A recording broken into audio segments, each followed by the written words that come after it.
Hello Yogis. Today's video we're going to call the monk and the prisoner.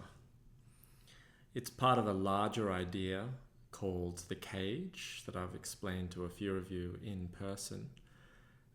This will be the first of two videos, and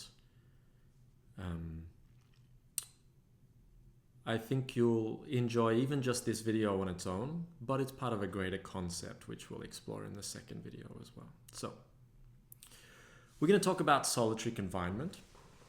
And if you think about a prisoner, when a prisoner is locked up in jail, it's very difficult to punish them more. And the generally accepted worst punishment that they can receive, which is legal, is solitary confinement.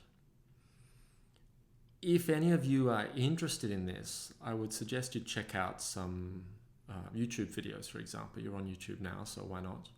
Especially if you can find one on a US prison called ADX Florence, or any of the other Supermax style prisons where prisoners are alone for 23 hours a day. And you'll see many of them report that being in solitary is worse than hell or worse than death. And I want you to remark on that, because when you're in solitary, when they're in solitary, they are left alone with their own minds. And the mind needs to be in quite a disastrous state for them to see that being alone with their own minds is worse than death or worse than hell. Okay. Now I'd like you to consider the monk. The monk that chooses to go away to a monastery or to go away to a cave and live in solitary confinement in the same way. Now, what a lot of these monks will say is that the pleasure of the mind, the pleasure of pure existence in and of itself, is greater than any worldly pleasures. That they have graduated from worldly pleasures to a level where they can just exist and exist in full bliss.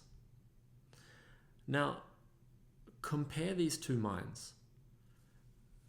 On the one hand, we have the prisoner, and on the other hand, we have the monk. And they are having almost the same conditions, yet they are having completely different experiences. The point of today's video is to give simple instructions to make your mind more like the monk's mind, and therefore your experience more like the monk's experience. That's simple. It'll be, what have I written down on my notes? 4 or 5 steps. Yeah, 4 steps. Okay, so how do we get that monk's mind? Well, number one, and this is surprisingly important, is to know that it is possible. This sounds obvious because there have been so many monks that, for example, can sit in a cave with terrible illnesses, an arm infection where the arm is nearly falling off, it's black with gangrene, and yet they are still perfectly happy. So know first that it is possible. Second, I would say that, I think on the other side, if you don't want to have a look at videos of people in solitary confinement, you can just imagine what it is, them being left with their minds, and you see people shaking their head, beating their head against the wall, walking around in circles. You can see on their faces the hell that they are going through. Okay, part 2. Know that it is a sliding scale. We are not the prisoner on one side. We are also not the monk. Well, you may be, but I'm not. We are along this sliding scale somewhere in the middle. Now, being on this scale means that you can nudge it a little bit more towards the monk side. And that is the aim of your practice. Within this, as you could see, the monk was in heaven, the prisoner was in hell. As you get closer to the monk side of things, practice itself becomes easier. So any little bit helps. Each time you're considering practice and it seems overwhelming or it seems difficult or there is some resistance, just know that just a tiny little bit of practice will make a difference, will move you more towards the monk side. Okay. Not only does practice get easier, but practice gets more enjoyable. Of course, that is the experience of that monk. Okay. So, point 1 was, know that it is possible. Point 2 was, know that it is a sliding scale and any little bit helps. Okay. Okay. Part 3, I would say reduce distractions. This doesn't mean you have to be in a perfectly quiet and darkened room. But almost more than this, I would say reduce temptation. The temptation to be distracted. Think anything that would release dopamine. So, work that has to be done in the next room. Anything within visual sight that is tempting. The smell of good foods. Things like that. Okay. We don't have to completely eliminate distractions, but just reduce them. If possible, go to a yoga shala. Of course, if you're one of my yogis, then you're lucky enough. You get to practice in our little yoga shala, and there are no distractions there, mostly just positive influences. Okay. So point 3, reduce distractions. Point 4, take practice.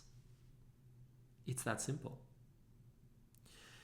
You may have a sitting practice on a cushion, the floor, the wall, a chair, whatever, or you may have a moving practice.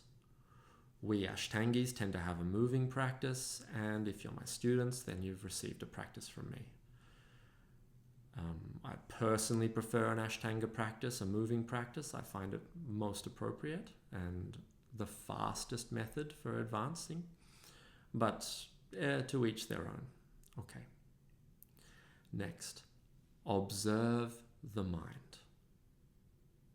And that's it. Observe the mind.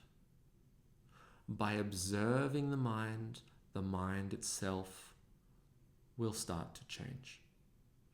Remember that the only way to know your mind is to observe your mind. And only by knowing your mind can you be comfortable with your mind. The prisoner in solitary confinement is uncomfortable with the answers, with the thoughts that the mind throws up. The monk is totally comfortable and accepting, and is there able to experience the underlying happiness aside from the unending distractions of thought and stimulation. When you observe the mind calmly and in a relaxed way for an extended period of time, and this is the key, after a while, the eternal happiness of being itself will express itself to you. And that's it. It just takes time. So let's go over those steps again. Number 1, know that it is possible. Number 2, know that it is a sliding scale and we're all somewhere in the middle there. Almost all of us. Number 3, take practice. Choose what you're going to do before you do it, and then just do that practice. Number 4, I forgot, reduce distractions. Anyway, reduce distractions.